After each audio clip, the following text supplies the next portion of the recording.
Madam স্বর্ণ। এই তোর তো সাহস কম না? আমি তোকে ভিক্ষা চাইলে ভিক্ষা দিলাম, তুই এখন আবার আমার কাছে স্বর্ণ চাচ্ছিস? ফকিরের বাচ্চা, তোর তো দেখতেছিস সাহস অনেক। দেখেন ম্যাডাম, আমি তা বুঝাইনি, আমি বলতে চাইছিলাম স্বর্ণ। একদম চুপ কর, আমি ভালো করে জানি তুই কি বলতে চাইছিস। বাবা, ভিক্ষা দিছি কত না, ভিক্ষা চাইতে আসছিস, ভিক্ষা দিলাম, এখন আবার স্বর্ণ চাস? এত বড় সাহস! তোদের মতো ভিখারিদের অভ্যাস এগুলা, বুঝছিস? এই আমার বাসা থেকে বের হ, বের হ বলছি। আসলে ম্যাডাম, আপনি আমাকে ভুল বুঝতেছেন। আমি আপনার কাছে স্বর্ণ কেন চাইবো? হ্যাঁ ম্যাডাম, আমি তো আসছি সামান্য একজন ভিক্ষুক, আমি সামান্য চাউলের জন্য আসছি। আসলে বিষয়টা হলো এখানে স্বর্ণ। ছোট লোকের বাচ্চা, অনেকক্ষণ ধরে দেখছি তুই আমার কাছে স্বর্ণ চাইছিস, আবার এখন কিনা মিথ্যা কথা বলছিস। তুই স্বর্ণ চাস না, তাহলে তুই কি বলতে চাস? হ্যাঁ, তুই তো আমি চাউল দেওয়ার সাথে সাথে বলতেছিস ম্যাডাম স্বর্ণ, তার মানে কি? হ্যাঁ, তুই আমার কাছে স্বর্ণ চাইছিস?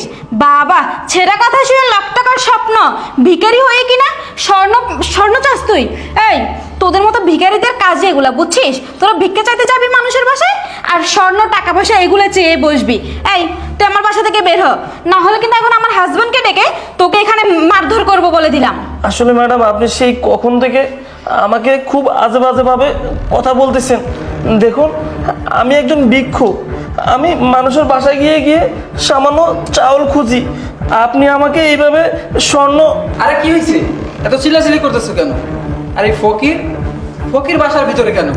আরে আর বলো না, এই ভিখারির বাচ্চাটা সাহস কত বড় দেখো। তারে আমি চাউল দিলাম, এটা নিয়ে চলে যাবে, আর তা না করে সে আমার কাছে স্বর্ণ চাচ্ছে।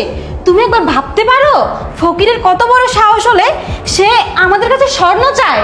এই তুমি একে কিছু বলো তো, সে কখন থেকে আমি বলতেছি আমার কথা কানেই নিচ্ছে না।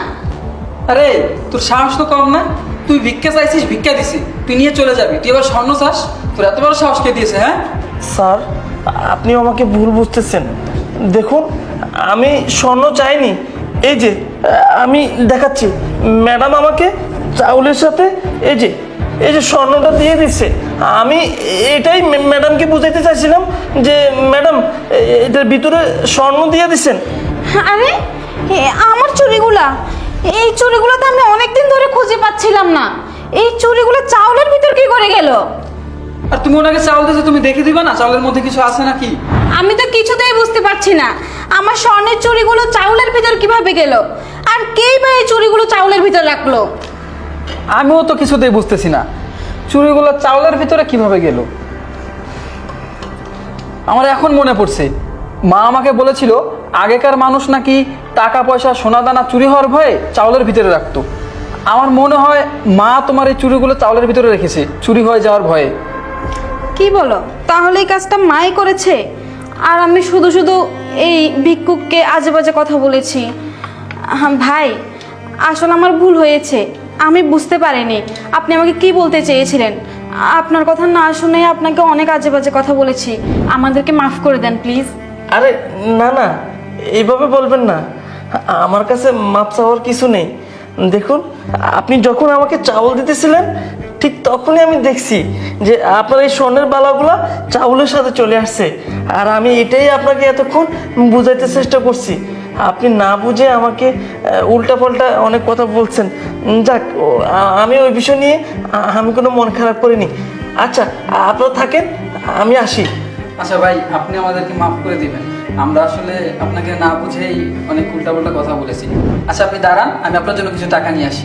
না স্যার, স্যার টাকা আনা লাগবে না, আমার কোনো টাকা পয়সা লাগবে না। আপনারা যে চাউল দিচ্ছেন তাতেই আমি আর আমার মা খেয়ে চলতে পারবো। আপনারা অনেক চাউল দিচ্ছেন আমাকে। আপনারা থাকেন, ভালো থাকবেন। আসসালামু আলাইকুম ম্যাডাম, আসি।